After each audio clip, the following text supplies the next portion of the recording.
Le 25 novembre 2025, c'était la journée internationale de lutte contre les violences faites aux femmes. L'occasion de rappeler ces chiffres qui restent alarmants. En 2024, on comptait 13 victimes de violences conjugales pour 1000 femmes.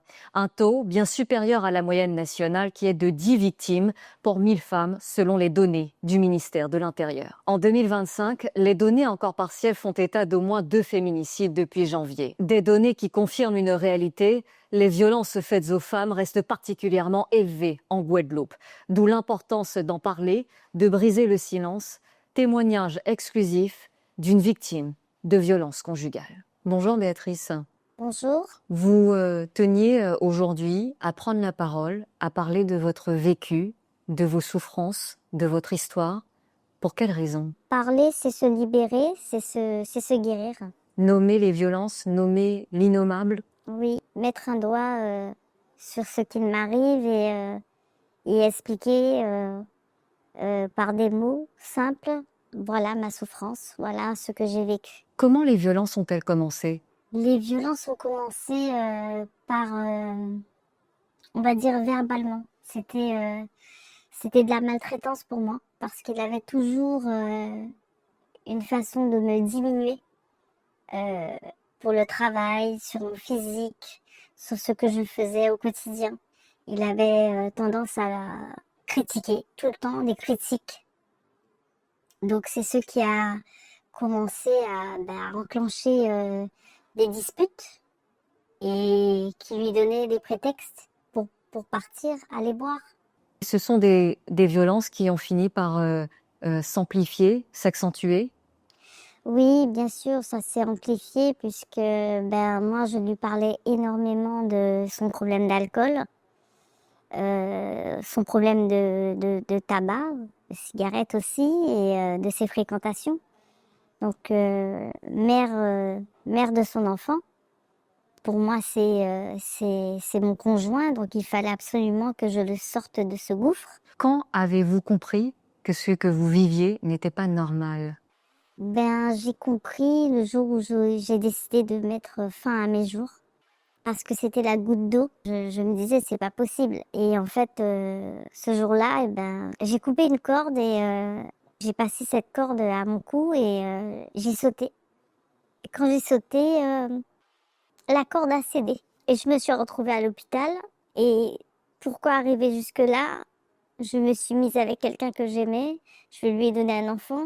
Pourquoi elle me faisait tout ça de mal? Et je me rendais dans des états pas possibles pour le sauver. Et je me rendais compte que moi, j'étais en train de me tuer, en fait. J'ai voulu me tuer pour le sauver. Parce que je lui disais, arrête de boire, arrête de fréquenter des gens malsains et arrête de me faire du mal. Ça a été l'élément déclencheur, en tout cas le déclic pour sortir de cette spirale infernale? Pas tout de suite. Pas tout de suite parce que quand on est avec ce genre d'individu, on appelle ça aujourd'hui des pervers narcissiques. C'est eux qui viennent vous voir et vous dire je ne vais plus recommencer, ne t'inquiète pas, j'ai compris. Et en fin de compte, ça continue. Et ça a continué de 2019 à 2023. Vous avez donc suivi des viols répétés? Oui, des viols répétés à- en semaine, dans le week-end, pendant mon sommeil. Voilà. Je crois qu'il y a eu un fait marquant également, une scène devant vos enfants. C'était un dimanche soir. Et en fait, moi, je ne dormais plus avec lui. Je dormais avec mes filles. Parce que la vie au quotidien avec lui, c'était insoutenable. Et il était pratiquement 2 heures du matin. Et il n'arrêtait pas de m'envoyer des messages sur mon téléphone de venir dormir avec lui pour assouvir à ses besoins. Et moi, j'ai dit non. Jusqu'à temps qu'il venait à chaque fois dans la chambre réveiller les enfants. Et du coup, j'ai dit que j'y allais. Mes enfants m'ont dit de ne pas y aller. Reste te reposer. Et j'ai été pour qu'ils se taisent parce que le lendemain, c'était un examen important pour ma plus grande. Et malheureusement, mes enfants m'ont suivi et je ne me suis pas rendu compte de ça.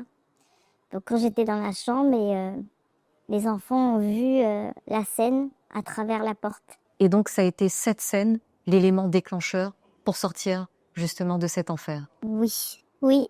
Oui, parce que c'est le regard de mes enfants. Parce que dans leur regard, ils voyaient une maman faible, une maman en train de pleurer, une maman qui se faisait abuser. Donc c'était pour moi terrible, terrible de voir mes enfants me voir dans cette situation. Il fallait que ça s'arrête. Je pleurais, j'étais dans tous mes états et lui m'a dit d'aller d'aller accompagner les enfants dans leur lit et qu'on va discuter. Donc chose que j'ai fait. Donc j'ai raccompagné les enfants dans leur chambre, j'aurais dit d'aller de se reposer et je vais discuter avec lui. Mais en fait compte ça s'est pas passé comme ça. Il a insisté pour avoir ce rapport forcé. Et donc on l'a eu. Et ensuite je suis restée dans le salon jusqu'au petit matin en attendant l'heure pour emmener ma fille passer son examen. Et c'est ma petite à 6 heures du matin qui m'a dit: «Maman, qu'est-ce que tu fais dans le salon?»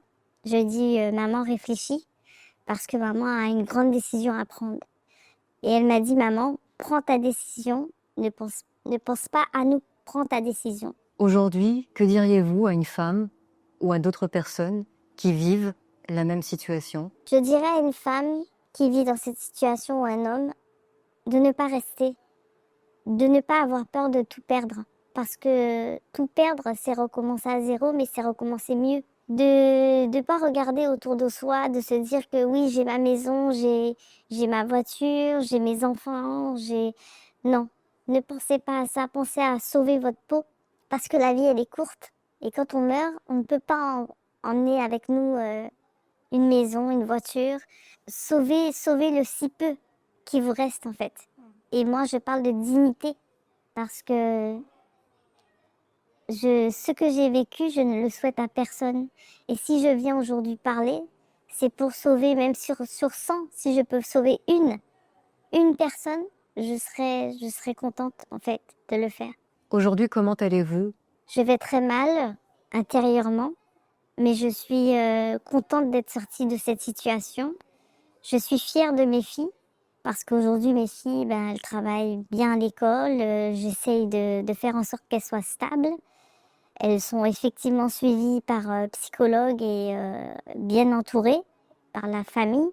Mais moi, je survis pour mes filles. C'est mes filles qui font que ben, je suis là. Merci infiniment, Béatrice, d'avoir accepté de nous livrer votre témoignage aujourd'hui. Merci à vous. L'histoire de Béatrice n'est pas un cas isolé, mais en prenant la parole, elle espère que d'autres trouveront, elles aussi, la force de briser le silence. Rappelons que le 3919 reste le numéro national d'écoute pour toutes les femmes victimes de violences. C'est un numéro gratuit, anonyme, disponible 24 heures sur 24, 7 jours sur 7. Il permet d'obtenir de l'écoute, du soutien, des informations, une orientation vers des structures spécialisées. Il concerne toutes les formes de violence sexuelle, conjugale, psychologique, économique, menaces ou encore harcèlement.